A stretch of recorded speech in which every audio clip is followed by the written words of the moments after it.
අධිරාජ්‍යයක් බිඳ වැටෙන්න හේතුව විදියට හැමෝම හිතන් ඉන්නේ ඒ අධිරාජ්‍යයේ බලය හීනවීම, දුර්වල පාලකයෝ, යුද පරාජය හා ම්ලේච්ඡයන්ගේ ආක්‍රමණ. හැබැයි ලෝකේ දැන්ට පැවතුණු දැවැන්තම අධිරාජ්‍යය බිඳ වැටෙන්න හේතුව නම් ඔවුන්ගේ අධිරාජ්‍යයේ බලය හීනවීම නන් නෙමෙයි. ඒකට හේතු වුණේ ඔවුන්ගේ අධිරාජ්‍යය අතිසාර්ථක වීම. මේ දේ මොකක්ද කියලා ඔයා හඳුනාගත්තොත් මේ රටාව ඔයාට හැම තැනකම දකින්න ලැබෙයි.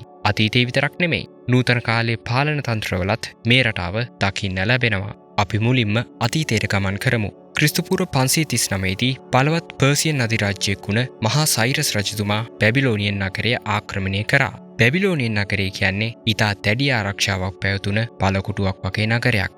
නමුත් ඔහු මේ නගරේ ගිනිබත් කරේ නෑ. ජනතාව සමූල ඝාතනය කරන්න කටයුතු කරේ නෑ. අඩුම ගානේ මේ නගරේ පැවතුන දේවාල කඩා බිඳ දමලා පූජකයන්ව හැල්ලුවට ලක් කරේ නෑ. ඒ වෙනුවට ඔහු සිද්ධ කරේ වෙනස්ම දෙයක්. බැබිලෝනියන් වරු පවත්වපු පුද පූජා දිගින් දිගටම සිද්ධ කරා. මේ නගරේ පැවතුණු සම්ප්‍රදායන් අනුගමනය කරලා නීතියානුකූලව ඔහු මේ නගරේ පාලකයා බවට පත් වුණා. එතනින් අතර වුණේ නෑ. ඔහුට කලින් හිටිය පාලකයන් පහළුන් බවට පත් කරගත්ත ජනතාව ඔහු විසින් නිදහස් කරා. යුදෙව්වන්, ෆිනිෂියන්වරු, මීඩ්වරු වගේ අවතැන්න වුණ ජනතාව දහස් ගණනාවක් නැවත ඔවුන්ගේ ගම්පින් පලා පිටත් කර හරින්න කටයුතු කරා. ඔහු මේ තොරතුරු සයිරස් සිලින්ඩර් කියලා හඳුන්වන වස්තුවේ සටහන් කරලා තියෙන ආකාරය අපිට හඳුනා ගන්න පුළුවන්. මේ අපිට දකින්න ලැබෙන්නේ මුල් කාලීන වාර්තාගත ඉතිහාසයේ ආගමික සහනශීලීතාවයකට හොඳම නිදසුනක්. නමුත් මේ ලේඛනය ගැන කවුරුවත් කතා බහ නොකරන තවත් දෙයක් අපිට හඳුනා ගන්න පුළුවන්. මේ අපිට දකින්න ලැබෙන්නේ අනුකම්පා දැක්වීමක් නන් නෙමෙයි. මේ තියෙන්නේ එක්තරා ආකාරයක ගණිත ශාස්ත්‍රයක්. අනිකුත් ආක්‍රමණිකයන් පැහැර හැරපු දෙයක් මේ සයිරස් රජතුමා හඳුනාගත්තා. ඔහු ඒ දේ ක්‍රියාවට නංවන්න කටයුතු කරා. මොකක්ද මේ දේ? ඒ තමයි ප්‍රතිරෝධය කියන්නේ ඊටා මිල අධික දෙයක්. නිකමට හිතලා බලන්න. ඔයා යටත් කරගන්න හැම නගරයක්ම පාලනය කරන්න සොල්දාදුවන් අවශ්‍යයි. ඔයා තහනම් කරන හැම ආගමක්ම නිසා ඒ ආගම් වෙනුවෙන් දිවි පුදන්න සූදානම් පුද්ගලයන් නිර්මාණය වෙනවා. ඔයා මකා දමන්න උත්සාහ කරන ජනවර්ග අතරින් කැරලිකරුවන් මතුවෙනවා. නිකං හරි ඔයාගේ අවධානය වෙනස් වුණොත් නැවත ප්‍රතිප්‍රහාරල්ල කරන්න මේ පිරිස් දෙපාරක් හිතන්නේ නෑ. මේ නිසා සහනශීලීතාවය කියන දේ වාසිදායක දෙයක් හා අන්තර්ග්‍රහණය ඉතා ඉක්මන් ක්‍රියාවලියක් විදිහටත් සයිරස් රජතුමා හඳුනාගත්තා. මේ නිසා පර්සියන්වරු වෙනස්කම් පාගා දැමීමෙන් පාලනය කරන්න උත්සාහ කරේ නෑ. ඒ වෙනුවට ඔවුන් මේ දේවල් අවශෝෂණය කර ගැනීමෙන් ව්‍යාප්ත වෙන්න පටන් ගත්තා. ඔවුන්ගේ ක්‍රමවේදය බවට පත් වුණේ අත්පත් කරගන්න නගරවල ජනතාවට ඔවුන්ගේ දේවාල, සම්ප්‍රදායන් හා ප්‍රාදේශීය පාලකයන් ඒ විදිහටම පවත්වාගෙන යන්න පුළුවන්. නමුත් පර්සියාවට ඔවුන් මුල් තැන ලබා දීලා බදු ගෙවන්න ඕනේ. මේ නිසා පර්සියන් වරුන්ට විශාල ජයග්‍රහණයක් අත්පත් කරගන්න හැකි වුණා. ප්‍රතිඵලය පැරණි ලෝකයේ මවිත කරමින් වේගයෙන් පර්සියන් අධිරාජ්‍යය නැගී සිටීම. පරම්පරා දෙකක් ගත වෙද්දී ආකමෙනිඩ් අධිරාජ්‍යයේ නූතන තුර්කියේ ඒජියන් වෙරළ තීරයේ ඉඳලා ඉන්දියාවේ සීමාවන් දක්වා ව්‍යාප්ත වුණා. මිලියන ගණනාවක් ජනතාවක්, භාෂා තුසිම් ගණනාවක්, ප්‍රාදේශීය ආගම් සිය ගණනාවක් එක පද්ධතියකට ඒකරාශී වුණා. මේ මගින් ලෝකේ දැන්ට පැවතුණු දැවැන්තම අධිරාජ්‍යය බිහි වුණා. මේ සඳහා දායක වුණ ක්‍රමවේදයට අයත් වෙන්නේ සහනශීලීතාව, අන්තර්ග්‍රහණය හා බලය පැවරීම. අභ්‍යන්තරින් බලද්දී මේ දේ සදාකාලික දෙයක් විදිහට දිස් වෙනවා. නමුත් එහෙම වුණේ නෑ. මේ අධිරාජ්‍යය බිඳ වැටුණා. නමුත් මේ දේ සිද්ධ වුණේ පසු කාලයක. මේ ගැන කතා කරන්න කලින් පර්සියාව අසාමාන්‍ය අධිරාජ්‍යයක් බවට පත් වෙන්න හේතුව මොකක්ද කියලා අපි හඳුනා ගන්න ඕනේ. මේ දේට හේතු වෙලා තියෙන්නේ ආක්‍රමණ විතරක් නන් නෙමෙයි. කළමනාකරණය කියන දේ මේ සඳහා විශාල දායකත්වයක් සපයලා තියෙනවා. උසස්කම කියන දේ මේ සඳහා වැදගත් වුණ තවත් දෙයක්. පර්සියන්වරු ඔවුන්ගේ අධිරාජ්‍ය පාලන ප්‍රදේශවලට වෙන් කරා. මේවා මාණ්ඩලික පාලකෙක් විසින් පාලනය කරන අර්ධ ස්වාධීන ප්‍රදේශ විදියට පැවතුණා. මේ මාණ්ඩලික පාලකයන් බවට පත් වුණේ පර්සියන් ප්‍රභූවරයෙක් හෝ ඔවුන්ට හිතවාදී ප්‍රාදේශීය වංශවත් පුද්ගලයෙක්. මේ මාණ්ඩලික පාලකයන් බදු එකතු කිරීම, පාලනය කිරීම හා රජුට අවශ්‍ය හමුදාව එකතු කිරීමේ නිරත වුණා. මේ විදිහට බලද්දී ඔවුන් පැරණි ලෝකයේ වරලත් කළමනාකරුවන් පිරිසක් වගේ. පර්සියන් අධිරාජ්‍යයට අයත් වුණ එකිනෙකට වෙනස් පාලන ප්‍රදේශ 30ක් පාලනය කරන්න ඔවුන්ට භාෂා 30ක් අවශ්‍ය වුණේ නෑ. මේ කාර්යයන් ඔවුන් වෙනුවෙන් ඉෂ්ට කරේ මාණ්ඩලික පාලකයන්. දීර්ඝ කාලයක් ගත වෙනකන් මාණ්ඩලික පාලකයන් මේ දේ සිද්ධ කරා. ඊට පස්සේ රාජකීය මාර්ගය කියලා හඳුන්වන දැවැන්ත මාර්ගයක් නිර්මාණය වුණා. මේ මාර්ගය කිලෝමීටර් 2700ක් පමණ දුරකට හොඳින් නඩත්තු වුණ මාර්ගයක්. බටහිර තුර්කියේ සාඩිස් වල ඉඳලා ඉරානයේ සූසා දක්වා මේ මාර්ගයේ ගමන් කරා. හැම කිලෝමීටර් 25කට වතාවක්ම අලුතින් භාණ්ඩ සපයන නැවතුම් පළවල් ස්ථාපනය කරලා තිබුණා. මේ නැවතුම් පළවල් වලින් අලුත් අශ්වයන් සපයා ගන්න හැකියාවක් පැවතුණා. මේ නිසා රාජකීය පණිවිඩකරුවෙක්ට දින 9ක් ඇතුළත ගමනාන්තයට ළඟා වෙන්න පුළුවන්. පුදුම හිතනව නේද? මේ විදිහට බලද්දී පර්සියන්වරු නිර්මාණය කරලා තියෙන්නේ අන්තර්ජාලයට සමාන පැරණි ක්‍රමවේදයක්. ප්‍රවෘත්ති, අනකිරීම්, බදු වාර්තා, හමුදා බුද්ධිමය තොරතුරු වගේ දේවල් කාටවත් හිතාගන්න බැරි තරම් වේගයකින් මුළු අධිරාජ්‍ය පුරාවට ව්‍යාප්ත වුණා. ඔවුන් සම්මත මුදල් හා මිනුම් භාවිතා කරා. ස්වදේශික භාෂා දුසිම් ගණනාවක් අතරින් පාලන කටයුතු සඳහා පොදු තනි භාෂාවක් විදිහට ඇරමෙයික් භාෂාව ඔවුන් යොදාගත්තා. ඔවුන් තැපැල් ක්‍රමයක් භාවිතා කරා. කිලෝමීටර් 4000ක දුරකට ව්‍යාප්ත වන බල ප්‍රදේශවල සිදුවෙන ධාන්‍ය සැපයුම් ලුහුබඳින්න හැකියාවක් පවතින දියුණු නිල බල ක්‍රමයක් ඔවුන් සතු වුණා. ඉතිහාසයේ පළමු වතාවට අධිරාජ්‍යයක් දැවැන්ත හා ප්‍රමාණනය කරන්න පුළුවන් තත්වයකට පත් වුණා. මේ අධිරාජ්‍යයේ යාන්ත්‍රණයන් පැවතුණා. නමුත් මේ යාන්ත්‍රණයන් හමුදාවක් වගේ වෙහෙසට පත් වෙන්නේ නැහැ. මේ අපි කතා බහ කරන්නේ පර්සියන් අධිරාජ්‍යයේ පැවතුන උච්චතම අවස්ථාව ගැන. අභ්‍යන්තරෙන් බලද්දි දැනෙන්නේ ඔවුන්ගේ ශිෂ්ටාචාරය බිඳවට්ටන්න බැරි දෙයක් විදිහට. මේ අධිරාජ්‍යයේ පැවතුනේ ඒ විසින්ම ධාවනයට ලක්වෙන යාන්ත්‍රණයක්. නමුත් මේ දේම තමයි ඔවුන්ගේ ශිෂ්ටාචාරය බිඳවැටෙන්නත් හේතු වුණේ. යාන්ත්‍රණයන් කියන දේවල් නිර්මාණය වෙලා තියෙන්නේ ඒවා මගින් ඉෂ්ට කරන්න අවශ්‍ය කාර්යයන් සිද්ධ කරන්න. සන්දර්භය වෙනස් වුණත් මූලික තර්කයේදීම නතර වුණත් මේ යාන්ත්‍රණයන් දිගින් දිගටම සිද්ධ වෙනවා. මේ වෙනකොට මාණ්ඩලික පාලකයන් බලය රැස් කරගන්න කටයුතු කරා. ඒකට හේතුව යාන්ත්‍රණය මගින් බලාපොරොත්තු වුණේ මේ දේ නිසා. මේ තනි පළාත් ඔවුන්ගේම අනන්‍යතාවයන් නිර්මාණය කරගත්තා. මේ දීර්ඝ කාලයක් පුරාවට පැවතුන සහනශීලීතාවයේ ප්‍රතිඵලයක්. අධිරාජ්‍යයේ දිගින් දිගටම ව්‍යාප්ත වුණා. මේ යාන්ත්‍රණයේ මූලික අරමුණ බවට පත් වුණේ ව්‍යාප්ත වීම. නමුත් කාලයත් සමග හෙමින් නොදැනීම මේ අංගයන් දුර්වලතා බවට පත් වුණා. මාණ්ඩලික පාලකයන් ගැන හිතලා බලන්න. ආරම්භයේදී ඔවුන් පක්ෂපාතී පිරිසක් විදිහට ක්‍රියා කරා. නමුත් දශක ගණනාවක් ගත වෙද්දී ඔවුන් ප්‍රාදේශීය වංශවතුන් සමග සම්බන්ධතා ගොඩනගා ගත්තා. මේ නිසා ඔවුන් ගත්ත තීරණවලදී ඔවුන් මුල් තැන ලබා දුන්නේ පර්සියන් අධිරාජ්‍ය වෙනුවට ඔවුන්ගේම පැවැත්මට.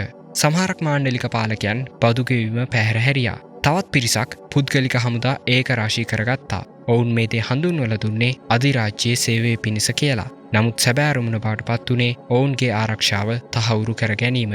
අධිරාජ්‍යයේ මැද්දේ ඉඳලා ඈතට යද්දී පාලනය දුර්වල වෙන්න පටන් ගත්තා. කිලෝමීටර් 4000ක දුරකට ව්‍යාප්ත වුණ මේ අධිරාජ්‍යයේ බොහෝමයක් මාණ්ඩලික පාලන ප්‍රදේශ පැවතුනේ මැද්දේට ගොඩක් ඈතින්. සහනශීලීතාව ගැන අවධානය යොමු කරලා බලන්න. මේ දේ අධිරාජ්‍යයක් නිර්මාණය කරන්න අනිවාර්යයෙන්ම දායක වුණා. නමුත් සියවස් දෙකක් ගත වෙද්දී විසිරලා පැවතුන මේ අධිරාජ්‍යයට අයත් මාණ්ඩලික ප්‍රදේශ සියල්ලක්ම එකට යා කරලා බැඳ තබන පර්සියානු අනන්‍යතාවයක් දකින්න ලැබෙන්නේ නැහැ. උදාහරණයක් විදියට ලිඩියානු සෙබලෙක්, බැක්ට්‍රියා සෙබලෙක් හා ඊජිප්තු සෙබලෙක් අතර පොදු දෙයක් දකින්න ලැබෙන්නේ නැහැ. ඔවුන්ගේ භාෂා, විශ්වාසයන් හා ආගම් වෙනස්. ඔවුන්ගේ පක්ෂපාතිත්වය පැවතුනේ ඔවුන්ගේ මාණ්ඩලික පාලකයන් සතුව. නමුත් පර්සියානු අධිරාජ්‍ය වෙනුවෙන් මේ මාණ්ඩලික පාලකයන්ගේ පැවතුන පක්ෂපාතිත්වය වෙනස්. රාජකීයන් මෑතකදී මේ ප්‍රදේශවල සංචාරය කරලා තිබුණේ නැත්නම් තත්ත්වය තවත් වෙනස් වෙනවා. දැන් රාජකීය මාර්ගය ගැන අවධානය යොමු කරමු. මේ අපිට දකින්න ලැබෙන්නේ පැරණි සංවේදන තාක්ෂණයේ පුදුමයක්. එක කෙළවරක ඉඳලා අනිත් කෙළවරට ගමන් කරන්න ගත වෙන්නේ දවස් 9ක්. නමුත් අධිරාජ්‍යයට එරෙහිව ආක්‍රමණයක් එල්ල වෙද්දී දවස් 9ක් කියන කාල සීමාව විශාල ප්‍රමාදයක්.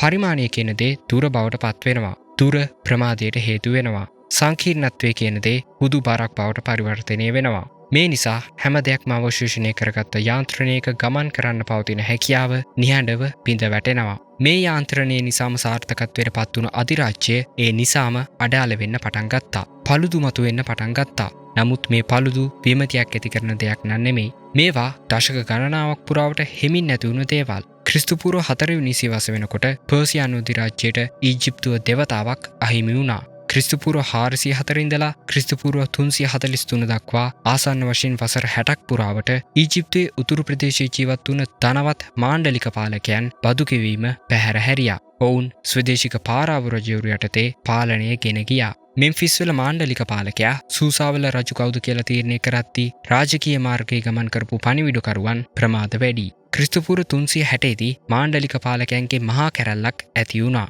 බටහිර ඇනටෝලියාවේ මාණ්ඩලික පාලකයන් කිහිප දෙනෙක් විශේෂයෙන්ම ටේටමිස්, ඇරියෝබාසිමිස්, ඔරොන්ටිස් හා ඔටෝෆුටේටිස් ප්‍රසිද්ධිය විප්ලව කරා. ඔවුන් ග්‍රීක කුලී හේවායු ළඟ තබා ගත්තා. ඔවුන්ගේම කාසි නිෂ්පාදනය කරා. පුද්ගලික වැඩවසම් ක්‍රමයක් නිර්මාණය කරා. ඔවුන්ගෙන් එක් අයෙක් දෙවන ආර්ටැක්සසස් රජුට විරුද්ධව ස්පාටා හා ඇතන්ස් වලට සහයෝගය පළ කරා. නමුත් මේ මාණ්ඩලික පාලකයන් බහුතරයක් සමාව හා රත්තරන් ලබා දීලා නැවත පර්සියානු අධිරාජ්‍යය පැත්තට නම්ම ගත්තා. හැබැයි මේ වෙනකොටත් ඔවුන් පැහැදිලි පණිවිඩයක් ලබා දීලා අවසන්. ඒ තමයි පර්සියානු අධිරාජ්‍යයට මේ මාණ්ඩලික පාලකයන් ඉවත් කරන්න බෑ කියලා ඔවුන් තහවුරු කරා. මේ වෙනකොටත් අධිරාජ්‍යයේ මධ්‍ය පිරිහෙන්න පටන් අරන් තිබුණා. පැසපොලිස් වල හා සූසාවල රාජ්‍යසභා දූෂණයෙන් පිරුණු තැන් බවට පත් වෙලා අවසන්.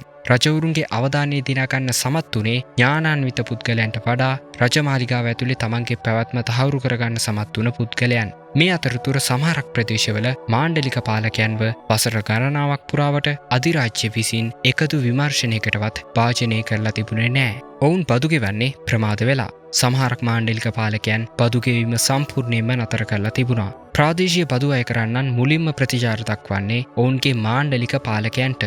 දෙවැනියට පර්සියානු අධිරාජ්‍යයට. පර්සියානු අධිරාජ්‍යය දුර්වල වුණ නිසා නම් නෙමෙයි මේ දේවල් සිද්ධ වුණේ. මේ දේට හේතුව බවට පත් වුණේ මේ අධිරාජ්‍ය සාර්ථක කරන්න සමත් වුණ යාන්ත්‍රණය පමණ ඉක්මවා අතිසාර්ථක වීම. සහනශීලීත්වය නිසා දැඩි විශ්වාසයක් සහිත ප්‍රාදේශීය අනන්‍යතා නිර්මාණය වුණා. බලය පැවරීම නිසා ශක්තිමත් ප්‍රාදේශීය බලවේගයක් නිර්මාණය වුණා. ඒ වගේම දුරත් විශාල බලපෑමක් ඇති කරා. රාජකීය මාර්ගය මගින් කාලයක් යටත් කරගන්න සමත් වුණ දුර පසුව මාණ්ඩලික පාලකයන් රජවරු බවට පත් කරන්න සමත් වුණා. මේ වෙනකොටත් යාන්ත්‍රණය ක්‍රියාත්මක වෙමින් පැවතුණා. නමුත් නියාමකයා යටතේ නම් නෙමෙයි. ඊට පස්සේ ක්‍රිස්තුපුර 336 දී විසිහැවිරිදි තන්ව රජ කෙනෙක් මැසිඩෝනියාවේ පාලනය අත්පත් කරගත්තා. පර්සියාව සතු වුණ බටහිර ප්‍රමුඛ පෙළේ පාලන ප්‍රදේශත් එක්ක බලද්දී මැසිඩෝනියාව දුප්පත් රාජ්‍යයක්. පර්සියානු රාජ්‍ය සභාවේ මේ නම ඇහිලා තිබුණෙත් ඉතා සුළු වශයෙන්. මේ වෙනකොටත් ඔවුන් මීට වඩා විශාල තර්ජන මැඩ පවත්වල තිබුණා. නමුත් මේ තරුණ රජුගේ නම තමයි ඇලෙක්සැන්ඩර්. පිටතින් බලද්දී ඊළඟට සිද්ධ වුණ දේ ඥානාන්විත හමුදාමේ තීරණ මත පදනම් වුණ විජයග්‍රහණයක් විදිහට දිස් වෙනවා. එක පැත්තකින් ඇත්ත. නමුත් හොඳින් බැලුවොත් අපිට තවත් පැත්තක් හඳුනා ගන්න පුළුවන්. ඒ තමයි එකිනෙකට වෙනස් යාන්ත්‍රණයන් දෙකක ගැටීම. පර්සියාව කියන්නේ දැවැන්ත, සංකීර්ණ, හෙමින් ක්‍රියා කරන, බිඳී ගිය, ධනවත්, බලය සඳහා තරගයක් පැවතුන මට්ටම් සහිත අධිරාජ්‍යයක්. නමුත් ඇලෙක්සැන්ඩර් රජුගේ හමුදාව කුඩා, සරල, වේගවත්, එක්සේසත් වුණ, පිපාසිත හා එකදාමයකින් විධිවිධාන ලබා දුන්න ඍජුව තනි මිනිසෙක්ගේ පාලනය යටතේ පැවතුන හමුදාවක්. පර්සියාවට විශාල හමුදාවක්, විශාල මූලාශ්‍ර ප්‍රමාණයක්, විශාල බල ප්‍රදේශයක් හා හැම දෙයක්ම විශාල වශයෙන් පැවතුණා. නමුත් මේ හැම දෙයක්ම ප්‍රයෝජනයට ලබා ගන්න පුළුවන් වෙන්නේ ඒ දේවල් එක තැනකට යොමු කරන්න හැකියාවක් පවතිනවා නම් විතරයි. නියම වෙලාවට යුද පිටියට පිවිසෙන්න පුළුවන් නම්, මාණ්ඩලික පාලකයන් ඔවුන්ගේ බදු අය කරන්නන් සමග ඉදිරිපත් වෙනවා නම්, සෙන්පතිවරු තමුන්ගේ පුද්ගලික මතිමතාන්තර පැත්තකින් තියලා එක පොදු අරමුණකින් ක්‍රියා කරනවා නම් යුද්ධයක් ජයග්‍රහණය කරන්න පහසුයි. නමුත් මේ වෙනකොට පර්සියානු අධිරාජ්‍යය සතුව මේ එක දෙයක්වත් පැවතුනේ නෑ. සියවස් දෙකක සාර්ථක බල පැවරීම ඔවුන්ව රැගෙන ආවේ මේ තැනට. නමුත් ඇලෙක්සැන්ඩර් රජුට මේ හැම දෙයක්ම පැවතුණා. හැම තීරණයක්ම ක්‍රියාත්මක වුණේ තනි මිනිසෙක්ගෙන්. හැම සොල්දාදුවෙක්ම ප්‍රතිචාර දැක්වුවේ එක අනකට. හැම යුද්ධයක්ම සටන් කරේ සම්පූර්ණ කැපවීමක් සහිතවයි. ඒකට හේතුව අනහා ක්‍රියාව අතර කිසිම ආකාරයක නිලධාරී පාලනයක් පැවතුනේ නෑ. මේ නිසා වසර 8ක් ඇතුළත ඇලෙක්සැන්ඩර් රජතුමා පර්සියානු අධිරාජ්‍යය කපාගෙන ඔහුගේ විජයග්‍රහණයට ළඟා වුණා. නගරයෙන් නගරය මාණ්ඩලික පාලකයකින් පාලකයාට ඉදිරියට ගමන් කරා. බොහෝමයක් පිරිස් සටනක් නොමැතිව යටත් වුණා. ජයග්‍රහණය තීරණාත්මක වෙද්දී බහුතරයක් ඔහුගේ පැත්තට හුවමාරු වුණා. ක්‍රිස්තුපුර 330 දී අවසාන ආකමෙනිඩ් රජු විදිහට සැලකෙන තුන්වන ඩාරිස් රජු ඝාතනයට ලක් වුණා. ඔහුව මරණයට පත් කරේ ඇලෙක්සැන්ඩර් රජු නම් නෙමෙයි. නමුත් ඔහුගේම මාණ්ඩලික පාලකයන් අතින්. මේ අධිරාජ්‍යයේ අවසානයට හේතු වුණේ මේ අධිරාජ්‍යයේ පැවතුන සංකීර්ණත්වය. විශාල යාන්ත්‍රණයක් කුඩා යාන්ත්‍රණයකට පරාද වෙන්නේ කුඩා යාන්ත්‍රණය ශක්තිමත් නිසා නම් නෙමෙයි. ඒකට හේතුව කුඩා යාන්ත්‍රණය වේගවත් නිසා. විශාල යාන්ත්‍රණය සිද්ධ වෙන්න මොකක්ද කියලා වටහාගත්දී මේ වෙනකොටත් හැම දෙයක්ම තීරණය වෙලා අවසන්. නමුත් කවුරුවත් කතා බහට ලක් නොකරන තවත් පැතිකඩක් අපිට දකින්න ලැබෙනවා. ඊට පස්සේ මොකක්ද සිද්ධ වුණේ? පර්සියන් අධිරාජ්‍යයේ බිඳ වැටුනේ ක්‍රිස්තු පූර්ව 330 දී. නමුත් මේ අධිරාජ්‍යයේ අභ්‍යන්තරයේ සියවස් දෙකක් පුරාවට නිහඬව මෝරමින් තිබුණ අදහස් ඒ සමගම බිඳ වැටුනේ නෑ. වාට මතක ඇති මම මුලින් සඳහන් කරපු සයිරස් රජතුමාව. ඔහු බැබිලෝනියන් නගරේ යුදෙව්වන්ව නිදහස් කරා. ක්‍රිස්තුපූර්ව 538 ඉඳලා ඔවුන් ජුඩාවලට ගමන් කරන්න පටන් ගත්තා. ඊට පස්සේ කිවුණු සියවසේදී පර්සියන් වරුන්ගේ ඍජු අනුග්‍රහය යටතේ එස්රා කියලා හඳුන්වන පූජකෙක් යුදෙව් ආගමික නීති සංග්‍රහයක් සම්පාදනය කරන්න හා ඒකාබද්ධ කරන්න උත්සාහයක නිරත වුණා. ටෝරා කියන්නේ හිබ්‍රූ බයිබලයේ පළමු ග්‍රන්ථ පාඨ අදාළ සම්පාදනය. නූතන කාලේ අපිට දකින්න ලැබෙන මේ ටෝරා සම්පාදනයට ආభాෂය ලැබිලා තියෙන්නේ පර්සියන් පාලනය යටතේ. දෙවන දේවාලයේ නැවත නිර්මාණය කරා. බැබිලෝනියාවෙන් පිටුහල් කරන ලද ඉතිහාසයෙන් වියකිලා යන ඉඩක් තිබුණ ජන පිරිසක් මානව ඉතිහාසයේ දීර්ඝ කාල සීමාවක් පුරාවට පැවතුන එක ආගමික අනන්‍යතාවයක් බවට පත්වෙන්න හේතුව පර්සියන්වරු ඒ සඳහා ඉඩ ලබා දුන්න නිසා. නමුත් මෙතනදී තවත් එක දෙයක් විවාදයට ලක් වෙලා තියෙනවා. හැබැයි ඒ දේ ගැන සඳහන් කරන්න ඕනේ හරි පරිස්සමින්. මේ කාල සීමාවේදී යුදෙව් ජාතික විද්වතුන් හා පූජකයන් ජීවත් වුණේ පර්සියන් අධිරාජ්‍යයක් යටතේ. මේ අධිරාජ්‍යයේ ප්‍රධාන ආගම බවට පත් වුණේ සොරෝඇස්ට්‍රනිසම් කියන ආගම. මේ අපිට දකින්න ලැබෙන්නේ ලෝකේ පවතින පැරණිතම ඒකදේවවාදී සම්ප්‍රදායන් වලින් එකක්. මේ ආගමේ හොඳින් වර්ධනය වුණ විශ්වීය තිත්ව දේව ධර්මයක් දකින්න ලැබෙනවා. හොඳ සහ නරක, ආලෝකය හා අඳුර. විශ්වය නිර්මාණය කරන ලද දෙවියෙක්, විනාශකාරී ප්‍රතිපාක්ෂිකයෙක් සමග අරගල කරන ආකාරය, දේවදූතයන්, යක්ෂයන්, ඉතිහාසය අවසන් වෙන ආකාරය හා ආත්මවලට අවසාන තීන්දුවක් ලබා දෙන ආකාරය ගැන විස්තර වෙනවා. නමුත් සමහරක් විද්වතුන් තර්ක කරන ආකාරයට මේ කාල සීමාවේදී මේ තොරතුරු යුදෙව් ඒකදේවවාදී ආගමික සංකල්පවලට බලපෑම් ඇති කරලා තියෙනවා. නමුත් මේ දේ තාමත් විවාදයට ලක් වෙනවා කියන කාරණයත් අමතක කරන්න එපා. වෙන් කරලා හඳුනා ගන්න පුළුවන් ප්‍රතිපාක්ෂික යක්ෂයා, දේවදූතයන් වගේ සංකල්ප, අනාවරණාත්මක අදහස්, උත්තානය වගේ සංකල්ප මතුවෙන්න පටන් අරන් තියෙන්නේ පසුකාලීන පැරණි ඇස්තිමේන්තුවට ඈත් ලියවිලිවල. මේ අදහස් පැරණි හිබ්‍රූ ලියවිලිවල පැහැදිලිව සඳහන් වෙලා තියෙන ආකාරයක් දකින්න ලැබෙන්නේ නැහැ. නමුත් මේවා දකින්න ලැබෙන්නේ පර්සියානු සොරෝඇස්ට්‍රියන් අධිරාජ්‍යයේ පැවතුන කාල සීමාව අතර හා ඊට පසු කාල සීමාවල පරම්පරා ගණනාවක් පුරාවට ජීවත් වුණු පුද්ගලයන් රචනා කරන ලද ලියවිලිවල. මේ දේවල් ඍජුව ලබාගත් තොරතුරුද සමාන්තර සංවර්ධනයන්ද එහෙමත් නැත්නම් අහඹු සිදුවීම්ද කියලා ඉතිහාසඥයන් තාමත් ප්‍රශ්න කරනවා. මේ සාක්ෂිවල දකින්න ලැබෙන්නේ නිශ්චිතභාවයකට වඩා අදහස් ඇති කරන ස්වභාවයක්. නමුත් මේ දේවල් සිද්ධ වෙලා තියෙන කාල සීමාව නම් නිකම්ම බැහැර කරන්න බෑ. ඔයාට හිතෙන්න පුළුවන් අපි කතා කරන මාතෘකාවට මේ දේවල් සම්බන්ධ වෙන්නේ කොහොමද කියලා. මේ අදහස් ජුඩාවල විතරක් රැඳුනේ නෑ. මේ අදහස් යුදෙව් ආගමික දෙවන දේවාලයටත් කාවැදුනා. ඊට පස්සේ මුල් කාලීන ක්‍රිස්තියානි ආගමටත් කාන්දු වෙන්න පටන් ගත්තා. ඊට පස්සේ ඉස්ලාම් ආගමටත් මේ දේවල් කාවැදුනා. ලෝකයේ පවතින ප්‍රධාන ආගමික සම්ප්‍රදායන් තුනක දකින්න ලැබෙන ඒකදේවවාදී සංකල්පයන් වල මූලය විද්වතුන් අනුමාන කරන ආකාරයට පැවතගෙන එන්නේ දැන්ට වසර 2300කට කලින් පැවතුන පැරණි අධිරාජ්‍යයකින්. පර්සියාව බිඳ වැටුණා. නමුත් ඔවුන් නිර්මාණය කරන ලද ලෝකය, ඔවුන් රැකබලාගත් අදහස්, බිහිවෙන්න ඉඩ දුන්න අනන්‍යතාවයන්, එකිනෙකට වෙනස් ජනවර්ග විශාල ප්‍රමාණයක් දරාගෙන හිටිය යාන්ත්‍රණය මේ දේවල් දිගින් දිගටම ඉදිරියට ගමන් කරා. අදටත් මේ දේවල් ක්‍රියාත්මක වෙනවා. අපි මේ රටාව තව ටිකක් පැහැදිලි කරගමු. පර්සියානු අධිරාජ්‍ය බිඳ වැටුනේ අසාර්ථකත්වයක් නිසා නෙමෙයි. ඔවුන් බිඳ වැටුනේ අතිසාර්ථකත්වය නිසා. මිනිසා විසින් නිර්මාණය කරන ලද යාන්ත්‍රණයකට දරා ගන්න බැරි තරම් දැවැන්තව ව්‍යාප්ත වුණ නිසා. මේ යාන්ත්‍රණය ඇතුලේ නිර්මාණය වුණ සංකීර්ණත්වය හුදු බරක් බවට පත් වුණා. බලය පැවරීම නිසා අධිකාරීත්වය ස්වාධීන වුණා. විවිධත්වය අන්තර්ග්‍රහණය කර ගැනීම නිසා එක්සේසත්භාවය වියකිලා ගියා. මේ නිසා කඩිනම් නාභිගත වුණ හා බරපතල පීඩනයක් එල්ල වුණ අවස්ථාවේදී ඊට ප්‍රතිචාර දක්වන්න අවශ්‍ය ඉක්මන් යාන්ත්‍රණයක් පර්සියන් අධිරාජ්‍යයට පැවතුනේ නෑ. නමුත් අපිට මේ දේ දකින්න ලැබෙන්නේ පර්සියන් අධිරාජ්‍යය විතරක් නෙමෙයි. රෝමයත් මේ ගමන් පතේම ගමන් කරා. චීනයේ හන්රාජ වංශය, ඒ වගේම දැවැන්ත භූමි ප්‍රදේශයක් යටත් කරගත්ත මොංගොල් අධිරාජ්‍යය පවා මේ රටාව දකින්න ලැබෙනවා. මේ අධිරාජ්‍ය හැම එකක්ම ව්‍යාප්ත වීම අවසන් වුණ ගමන් අභ්‍යන්තරයෙන් බිඳී යාම ආරම්භ වුණා. හැමතිස්සෙම එකම රටාවක් දකින්න ලැබෙනවා. බුද්ධිමත් අනුවර්තන මගින් නැගී සිටීම සිද්ධ වෙනවා. යාන්ත්‍රණය මගින් පරිමාණය දැවැන්ත වෙනවා. යාන්ත්‍රණයේ පවතින න්‍යායන් ඊට විරුද්ධව ක්‍රියා කරන්න පටන් ගද්දී හෙමින් නොපෙනෙන බිඳී යාම් මතුවෙන්න පටන් ගන්නවා. මේ යාන්ත්‍රණයට එරෙහිව යම්කිසි කඩිනම් හා සරල ප්‍රතිරෝධයක් එල්ල වුණ ගමන් මුළු යාන්ත්‍රණයම බිඳ වැටෙන්න පටන් ගන්නවා. අතීතයේ විතරක් නෙමෙයි, නූතන කාලෙත් මේ රටාව අපිට දකින්න ලැබෙනවා. ප්‍රධාන අධිරාජ්‍යයේ ඉඳලා නූතන අපි පාලනය වෙන රජය දක්වා මේ රටාව පවතිනවා. පොඩ්ඩක් හිතලා බැලුවොත් ඔයාටම ඒ තැන් හඳුනා ගන්න පුළුවන්. මේ රටාව කුමන කාල සීමාවකද, කුමන ශතවර්ෂයේද කියලා තකන්නේ නැහැ. අඩුම ගානේ තාක්ෂණය හෝ දෘෂ්ටිය ගැනවත් තකන්නේ නැහැ. මම කලින් කිව්වා වගේ පරිමාණය මකින් දුර නිර්මාණය වෙනවා. දුර නිසා ප්‍රමාදය ඇති වෙනවා. සංකීර්ණත්වය මකින් බිඳෙන සුළු බව නිර්මාණය වෙනවා. බිඳෙන සුළු භාවය මතුවුනාම මේ දේ එයට ගැලපෙන ඇලෙක්සැන්ඩර් කෙනෙක්ව හොයාගන්නවා. මෙතනදි ගැටලුව බවට පත් වෙන්නේ මේ රටාව තවමත් පවතිනවද කියන එක නෙමෙයි. නියම ගැටලුව තමයි ඔයා දැනටමත් ජීවත් වෙන්නේ මේ රටාව ඇතුළේද කියන එක.